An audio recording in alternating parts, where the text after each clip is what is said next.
I'm a mom of a teenager, which is always crazy. I'm a wife and a healthcare professional for past 15 years.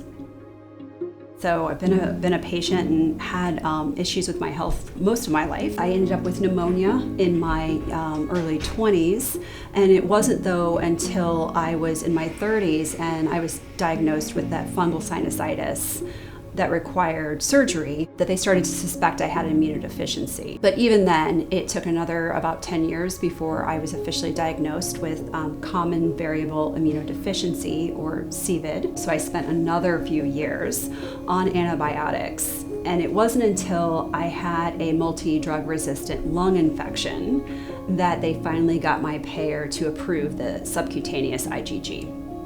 When I started my subcutaneous IgG infusions, and I did it at home, and a nurse coordinator would come in twice to show me how to inject myself. That was pretty nerve-wracking, a lot of supplies, and injecting yourself is never easy. She showed me once, and then I had to do it myself, and then I was completely on my own from there. I infuse weekly. I infuse about 40 mils of subcutaneous IgG. To do that, you need a 50 ml syringe. I use 2 separate lengths of tubing. The one tube comes out of the syringe, and the other set of tubing actually has the 9mm gauge needles on the end. But before that, I have to get the medication into the syringe, and I have to do that manually. It doesn't come in the syringe itself. I have to take the individual drug containers, and then I have to compress them to add up to the 40 milliliters. I have to get the rest of the air out of the syringe and then attach the tubing and get all of that liquid into the tubing to prep. Then I also need to prep myself, so I need to have my abdomen. I have to look for spots because I can't reuse the same spots.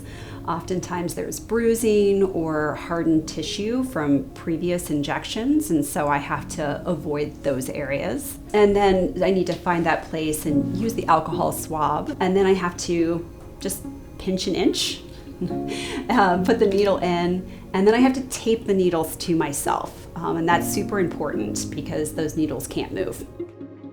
Lots of limitations. You're not going to be getting up and moving. You really have to watch and not get the tubes caught on anything, because as I have done in the past, I have yanked them out accidentally, which is exceedingly painful. You lose the drug. There's no way to get it back because you cannot pause or stop the syringe. Once the freedom pump goes, the pump will go to completion. You can't stop it or pause it at any time. So you're out of commission for that whole time.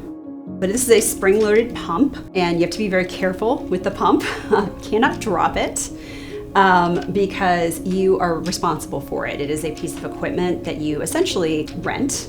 And if anything happens to this pump, you're responsible for paying for a new one. So I'm always very, very careful with it, and you don't ever want to drop it, especially on the ground, is because the impact can make it crack, and they're very expensive to replace. Then I put this into here.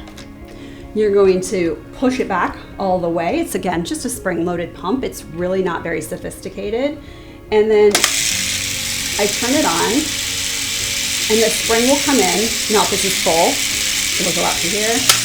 And then again, for about 40 milliliters, it will take about 65 minutes. Scheduling travel around infusions is really difficult. All of this stuff, so it takes up a lot of space.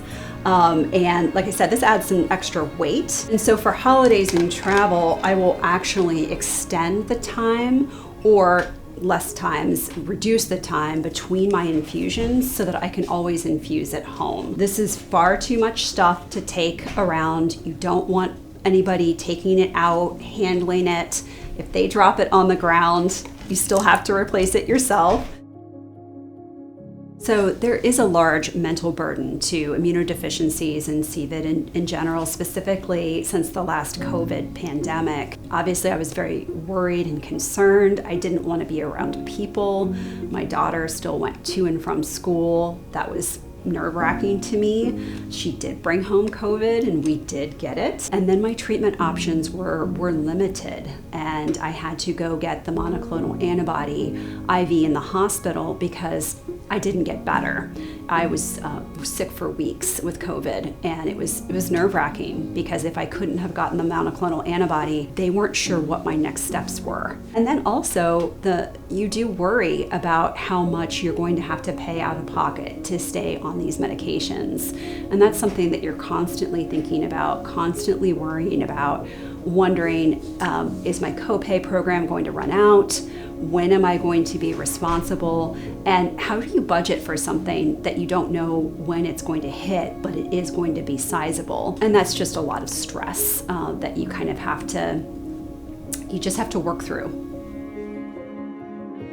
So to have other options besides what I have today would be really meaningful, because I think it would help free me up from the burden of having to schedule these, manage all of the supplies. If I could do it on the go, I wouldn't have to worry about planning trips, planning the infusions around trips, planning the infusions really at all, since they're so time consuming. So I think it would take a great strain off my mind to be able to have other options, which today I don't. When I look at the enFuse, I think of freedom. I just think it would give me time back that I don't have today. I'm Rebecca, and I'm a patient, and I am very passionate about healthcare technology that can help improve the lives of patients like me all over the world and give us a lot more options and lead healthier lives.